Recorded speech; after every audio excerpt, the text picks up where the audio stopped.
തുടർഭരണം ഉറപ്പാക്കാൻ മേഖലാ ജാഥകളുമായി LDF. മധ്യമേഖലാ ജാഥ നയിക്കാൻ ജോസ് കെ മാണി. ഇടതുമുന്നണിയിൽ നിർണായക ശക്തിയായി കേരള കോൺഗ്രസ് എം. ഇടതുപക്ഷ ജനാധിപത്യ മുന്നണി തിരഞ്ഞെടുപ്പ് മുന്നൊരുക്കത്തിന്റെ ഭാഗമായി എല്ലാ കാലത്തും കേരളത്തിന്റെ വടക്കേ അറ്റം മുതൽ തെക്കുവരെ മിക്കവാറും അത് കാസർഗോഡ് മുതൽ തിരുവനന്തപുരം വരെ നീളുന്ന രാഷ്ട്രീയ നയവിശദീകരണ യാത്ര സംഘടിപ്പിക്കാറുണ്ട്.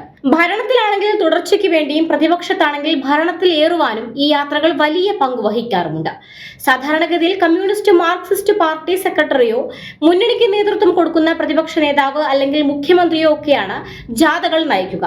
പക്ഷേ പതിവിൽ നിന്നും വ്യത്യസ്തമായി ഇക്കുറി മൂന്നാം തുടർഭരണത്തിന് സാധ്യത തേടി നടത്തുന്ന മുന്നണിയുടെ ജാഥ നയിക്കുന്നത് CPM സംസ്ഥാന സെക്രട്ടറി MV ഗോവിന്ദനും CPI സംസ്ഥാന സെക്രട്ടറി ബിനോയ് വിശ്വവും കേരള കോൺഗ്രസ് ചെയർമാൻ ജോസ് കെ മാണി MPയുമാണ്. ജോസ് കെ മാണി കേരള കോൺഗ്രസ് എം മുന്നണിയിൽ ഇല്ലാതിരുന്ന കാലഘട്ടത്തിൽ ഒരിക്കൽ പോലും CPM CPIയെ ചേർത്ത് ഇത്തരം ജാഥകൾ നടത്തിയിരുന്നില്ല. അതിൽ നിന്നും ഒരു കാര്യം സുവ്യക്തമാണ്. കേരള കോൺഗ്രസ് എമ്മിനെ ഉപയോഗിച്ചുകൊണ്ട് മതന്യൂനപക്ഷങ്ങളെ, പ്രത്യേകിച്ച് ക്രിസ്ത്യൻ ന്യൂനപക്ഷങ്ങളെ ഈ മുന്നണിയോട് ചേർത്തു നിർത്തുവാനാണ് CPM ആഗ്രഹിക്കുന്നത്. കേരള കോൺഗ്രസിന്റെ ശക്തി കേന്ദ്രം എന്ന് പറയുന്നത് മധ്യ തിരുവിതാംകൂർ ആണ്. ഒരു തിരഞ്ഞെടുപ്പിലും മധ്യ തിരുവിതാംകൂർ കഴിഞ്ഞ കാലങ്ങളിൽ ഇടതുപക്ഷത്തോട് ചേർന്ന് നിന്നിരുന്നില്ല.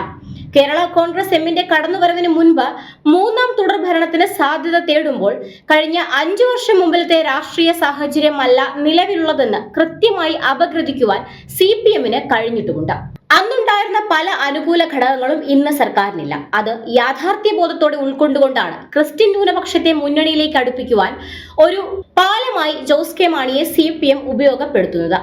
ഇൻഫാം സമ്മേളനത്തിൽ മുഖ്യമന്ത്രി പങ്കെടുത്തതും മുനമ്പം വഖഫ് വിഷയവുമായി ബന്ധപ്പെട്ടും JB കമ്മീഷണർ റിപ്പോർട്ട് പുറത്തുവിടുന്നത് സംബന്ധിച്ചും ഭിന്നശേഷി അധ്യാപന നിയമന കാര്യത്തിൽ NSSന് കിട്ടിയ ഗുണം ക്രിസ്ത്യൻ മാനേജ്മെന്റുകൾക്ക് ലഭിക്കുന്ന കാര്യത്തിലും കന്യാസ്ത്രീകൾക്ക് റേഷൻ കാർഡ് അനുവദിച്ചതിലും ഏറ്റവും ഒടുവിലായി പെൻഷൻ ലഭ്യമാക്കിയതിലും CPM ക്രിസ്ത്യൻ സമുദായത്തോട് മൃദു സമീപനം പുലർത്തിയെന്ന് വ്യക്തമാണ്. കേരള കോൺഗ്രസ് എമ്മിനെ മുന്നണിയിൽ ഉറപ്പിച്ചു നിർത്തുവാൻ CPM ഒരു പരിധിവരെ ജോസ് കെ മാണിയുടെ ആവശ്യങ്ങളോട് മമത പുലർത്തിയെന്നാണ് രാഷ്ട്രീയ പിന്നാമ്പുറങ്ങളിൽ നിന്നും കേൾക്കുന്ന ചർച്ച. ഒരുപക്ഷെ അതാകും CPMനെ സംബന്ധിച്ചിടത്തോളം നിർണായകമായ ഈ ജാഥ നയിക്കുവാൻ ജോസ് കെ മാണിയെ ചുമതലപ്പെടുത്തിയതിന് പിന്നിലെ രസതന്ത്രം. CPMന്റെ സംഘടനാ സംവിധാനം പൂർണ്ണ തോതിൽ ഉപയോഗപ്പെടുത്തി ഈ വരുന്ന 6-ാം തീയതി ആറന്മുളയിൽ ആരംഭിക്കുന്ന ജോസ് കെ മാണിയുടെ നേതൃത്വത്തിലുള്ള ജാഥ കൊഴുപ്പിക്കുവാൻ കയ്യും മെയ്യും മറന്ന് പ്രവർത്തിക്കുവാൻ CPM അണികൾക്ക് നിർദ്ദേശം നൽകി കഴിഞ്ഞു. കേരളത്തിലെ ക്രിസ്ത്യൻ ന്യൂനപക്ഷങ്ങൾക്കൊപ്പം സർക്കാരുണ്ട് എന്ന ഒരു സന്ദേശമാണ് ജോസ് കെ മാണിയെ ജാഥ ക്യാപ്റ്റനായി നിശ്ചയിച്ചതിലൂടെ ഈ സർക്കാരും മുന്നണിയും സഭകൾക്ക് നൽകുന്ന സൂചന. കഴിഞ്ഞ നിയമസഭാ തിരഞ്ഞെടുപ്പിൽ മുസ്ലിം ന്യൂനപക്ഷങ്ങൾ UDFനൊപ്പം എന്ന നിലപാട് സ്വീകരിച്ചത് CPMനെ ഒരുപക്ഷെ ഇരുത്തി ചിന്തിപ്പിച്ചിട്ടുണ്ടാകും. മധ്യ തിരുവിതാംകൂറിലെ ക്രിസ്ത്യൻ ന്യൂനപക്ഷത്തോടൊപ്പം കേരള കോൺഗ്രസിന് ഹൃദയബന്ധമുള്ള NSS SNDP എന്നീ സമുദായ സംഘടനകളെ കൂടി മുന്നണിയോടൊപ്പം ചേർത്തു നിർത്തി തുടർഭരണം ഉറപ്പാക്കുന്നതിനാണ് CPM ശ്രമിക്കുന്നത്.